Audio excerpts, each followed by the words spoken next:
জোড়া টার্গেট 26-এর আগে ফের সাংগঠনিক বৈঠকে অভিষেক বন্দ্যোপাধ্যায়। উত্তরবঙ্গ মতুয়াগড়ে বিশেষ নজর তৃণমূলের। আজ ভার্চুয়াল সাংগঠনিক বৈঠকে অভিষেক।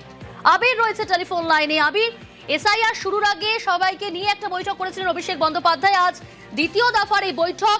আজকের বৈঠকে মূলত কোন কোন বিষয়ে আলোচনার সম্ভাবনা রয়েছে, কখন রয়েছে এই ভার্চুয়াল বৈঠক?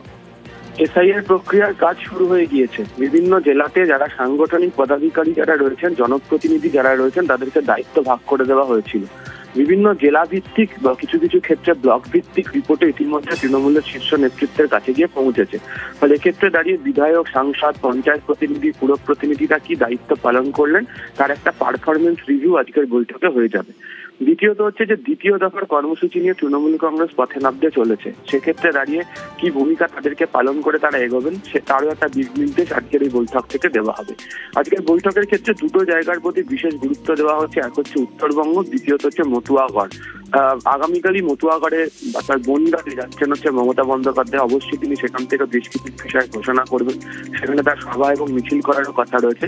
কিন্তু এই জায়গাতে যারা একেবারে ব্লক স্তরের যারা প্রতিনিধিরা রয়েছেন তারাই একদম বনগাঁ, রানাঘাট, অন্যদিকে হচ্ছে কোচবিহারের কিছুটা অংশ, দিনাজপুরের কিছুটা অংশ, জলপাইগুড়ির কিছুটা অংশে যেখানে মতুয়া ভোট ব্যাংক রয়েছে সেই জায়গাগুলোতে তারা কিভাবে কাজ করবেন সেটা বলবেন। এবং অবশ্যই উত্তরবঙ্গের জেলাগুলির জন্য আলাদা করে পরিকল্পনা প্রত্যেকটা বিধানসভা ক্ষেত্র ধরে এগোনো হচ্ছে। গতবারের বৈঠকের ক্ষেত্রে তার ইঙ্গিত দেওয়া হয়েছিল, সেই সংক্রান্ত বিষয় আজকে ঘোষণা হতে পারে। ফলে নতুন কর্মসূচি নিয়ে আসা দলের নেতাদের কি ভূমিকা হবে এবং কি পারফরমেন্স করলেন তারা, সেই রিভিউ নিয়ে আজকের বৈঠক দ্বিতীয় দফায় বিকেল 4টে থেকে।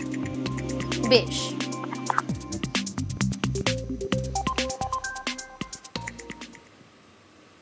বছর ঘুরলেই রাজ্যে কিন্তু ভোট, অর্থাৎ সামনে ভোট। আসরে তৃণমূলের জোড়া ফলা। মঙ্গলবার মতুয়াগড়ে মমতা বন্দ্যোপাধ্যায়ের মিছিল। তার আগে আজ সাংগঠনিক বৈঠকে অভিষেক বন্দ্যোপাধ্যায়। বিশেষ নজর উত্তরবঙ্গ এবং মতুয়াগড়ে।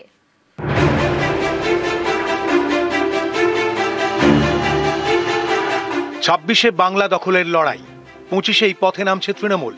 রাজ্যের শাসক দলের বিশেষ নজর উত্তরবঙ্গ এবং উত্তর 24 পরগনার মতুয়াগড়, বনগাঁয়। মঙ্গলবার মতুয়াগড়ে মিছিলে হাঁটবেন মমতা বন্দ্যোপাধ্যায়। সাংগঠনিক বৈঠকে অভিষেক বন্দ্যোপাধ্যায়, যেখানে বাড়তি নজর থাকবে উত্তরবঙ্গ এবং মতুয়াগড়ে। ভোটের বাংলায় ভোটার তালিকার বিশেষ নিবিড় সংশোধন অর্থাৎ এসআইআর চলছে। তৃণমূলের দাবি, এসআইআর এর নথি জোগাড় করতে গিয়ে সমস্যার মুখে পড়তে হচ্ছে মতুয়াদের। বাংলায় যেভাবে এসআইআর হচ্ছে তা নিয়ে শুরু থেকেই চড়া সুর মমতা বন্দ্যোপাধ্যায়। এসআইআর বন্ধের দাবিও তুলেছেন তিনি। এই প্রেক্ষাপটে এবার মতুয়াগড়ে মমতা। মঙ্গলবার বনগাঁর ত্রিকোণ পার্কে জনসভা। তার আগে প্রায় 3 কিলোমিটারের মিছিল চাঁদপাড়া থেকে ঠাকুরবাড়ি পর্যন্ত। সাংগঠনিক বৈঠক করবেন অভিষেক বন্দ্যোপাধ্যায় ভার্চুয়ালি। সব স্তরের জনপ্রতিনিধি এবং সাংগঠনিক পদাধিকারীরা থাকবেন বৈঠকে। অভিষেকের বৈঠকে প্রায় 10,000 নেতার উপস্থিত থাকার কথা। এই বৈঠকে তৃণমূল শীর্ষ নেতৃত্বের নজর মূলত দুদিকে, উত্তরবঙ্গ এবং দক্ষিণবঙ্গের মতুয়াগড়। এসআইআর চলাকালীন নির্দিষ্ট দায়িত্ব দেওয়া হয়েছিল নেতাদের। সেই দায়িত্ব তাঁরা কতটা পালন করেছেন তা নিয়ে আলোচনা হবে এই বৈঠকে। পাশাপাশি এসআইআর এর দ্বিতীয় ধাপের জন্যও টার্গেট বেঁধে দেওয়া হতে পারে। 26-এর বিধানসভা ভোটের আগে তৃণমূলের শীর্ষ নেতৃত্বের নজরে সেই এলাকাগুলি যেখানে 24-এর লোকসভা ভোটেও তুলনায় ভালো ফল করেছে বিজেপি। গত লোকসভা ভোটে রাজ্য জুড়ে তৃণমূলের ঝড়, কিন্তু উত্তরবঙ্গে বিজেপি এগিয়ে ছিল। লোকসভা নির্বাচনের ফলের নিরিখে উত্তরবঙ্গের 54টি বিধানসভা আসনের মধ্যে বিজেপি এগিয়ে 32টিতে, তৃণমূল এগিয়ে 15টিতে। উত্তরে যেমন রাজবংশী আদিবাসী ভোট, দক্ষিণে তেমনই বড় ফ্যাক্টর মতুয়া।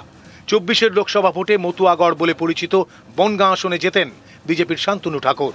এবার সেখানে বিশেষ নজর তৃণমূলের। আবির ঘোষাল, নিউজ 18 বাংলা।